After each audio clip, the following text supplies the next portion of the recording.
Good morning, Boomerangs. Good morning. So we haven't done a video in a couple of weeks because it's really difficult sometimes to find content that I think, or we think you would find interesting in February. A lot of things are shut down. We missed the motorcycle stuff, but that's coming. However, we think we found something that you may find interesting. We're here now. It's in Ann Arbor, Michigan. It's the Museum of Natural History.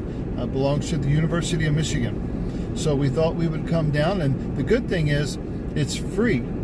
They take donations. Now, if you want to get in to see any of the movies, that ticket costs you $8, found out. Parking is not bad, depending on which parking garage you go to, $1.50 to $2.50 an hour.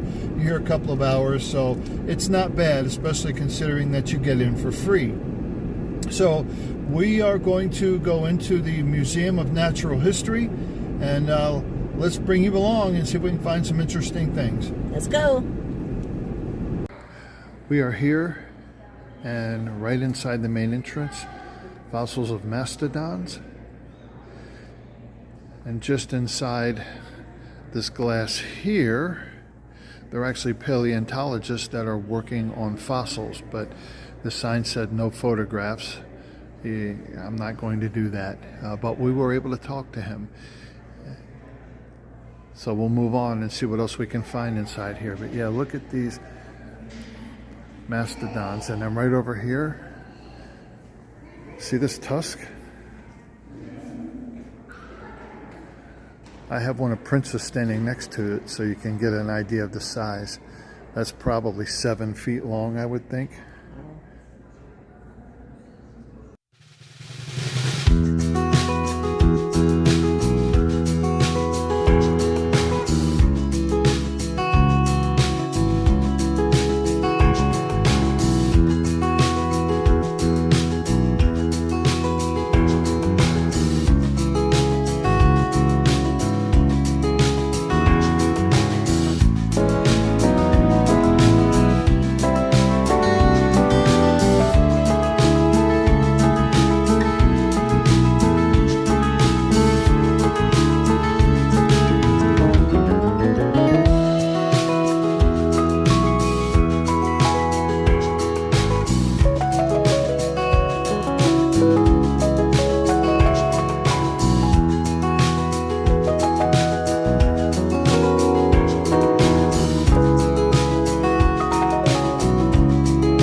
So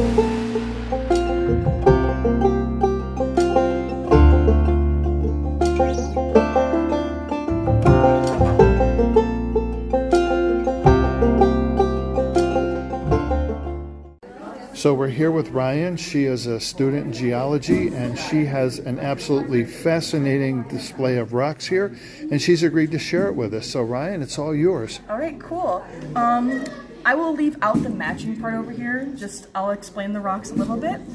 So right here is a piece of limestone. So this is not a sedimentary rock, but over time, the sea life on the ocean floor condenses and turns into this rock here. And then all of these little white intrusions that you see are calcite intrusions, which is a different mineral that happens with time. Then we have gypsum here. This is quite a substantial large piece, and we have these marks in here just to show that it is a more white powdery rock.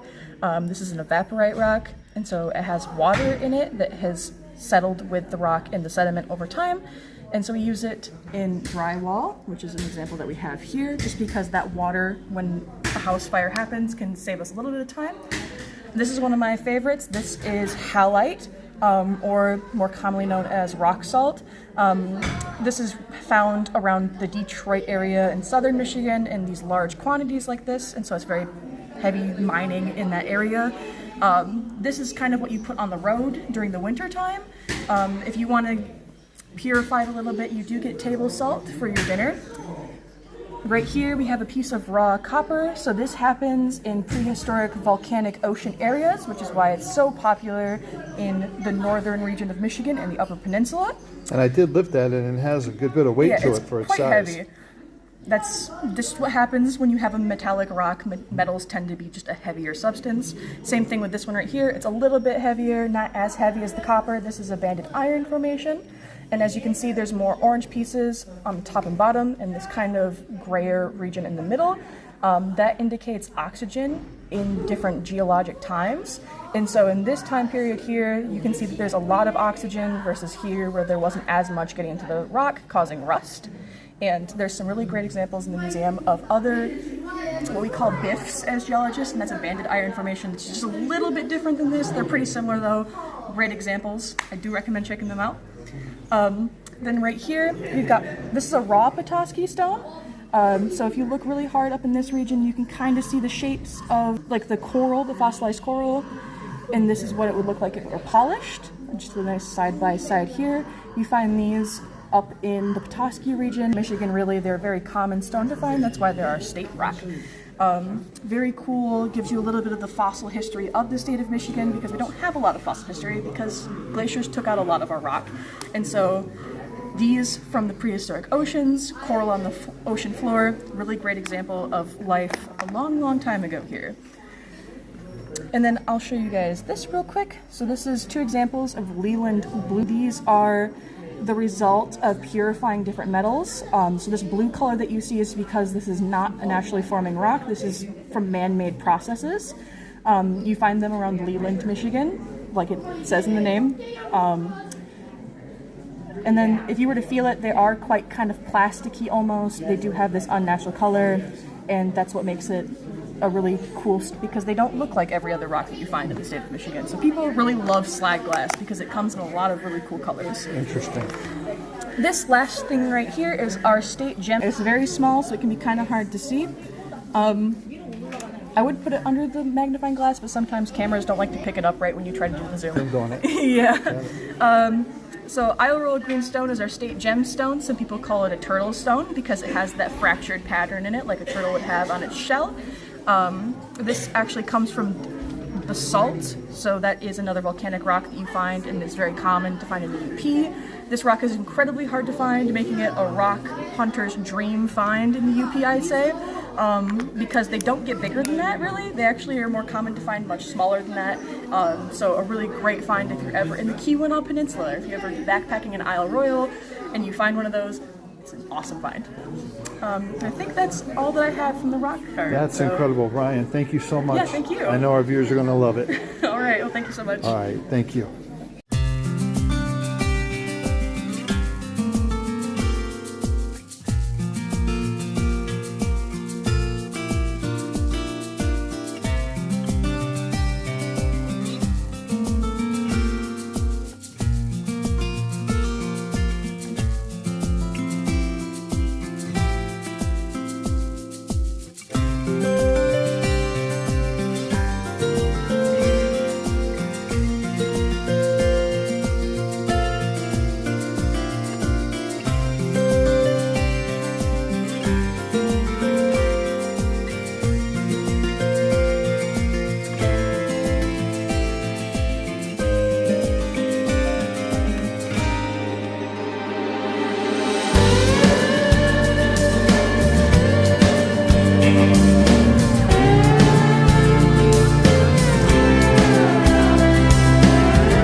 guys, we are here at the Natural Museum History in Ann Arbor,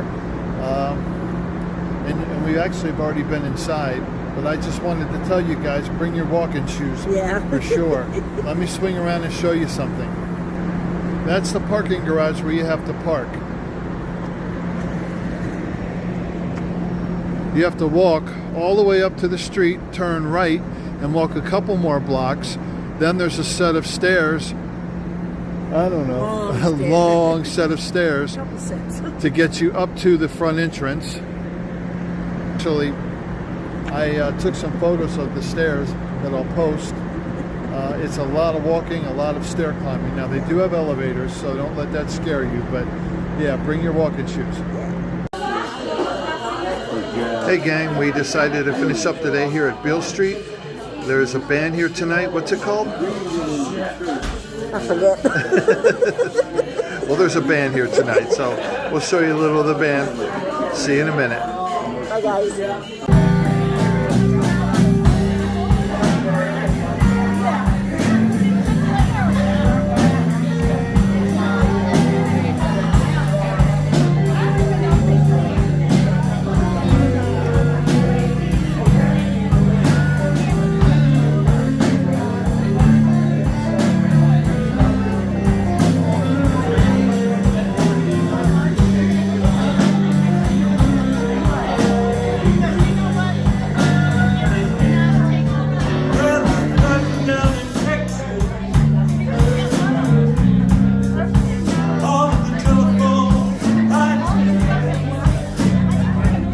This is a Stevie Ray Vaughan song. Live.